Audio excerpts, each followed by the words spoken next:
যাকে কখনো জানতামও না, আজ তার জন্যই কতই না কষ্ট হয়।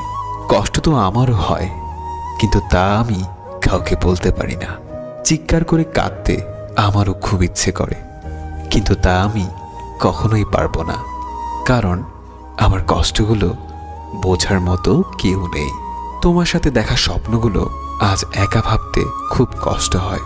কষ্ট পেতে জন্ম আমার, সুখ পেতে নয়, তাই তো সবাই আমার সাথে করে অভিনয়। হঠাৎ একদিন হারিয়ে যাব, কেউ পাবে না খোঁজ, বেঁচে আছি বলে কি সবাই কষ্ট দেয় রোজ। কষ্টটা খুব বেশি মনে লাগে যখন আপন মানুষ কোনো কারণ ছাড়াই অবহেলা করে। দিন শেষে কষ্টটা তারাই পায় যারা কাউকে মন থেকে সত্যিকার অর্থে ভালোবাসে।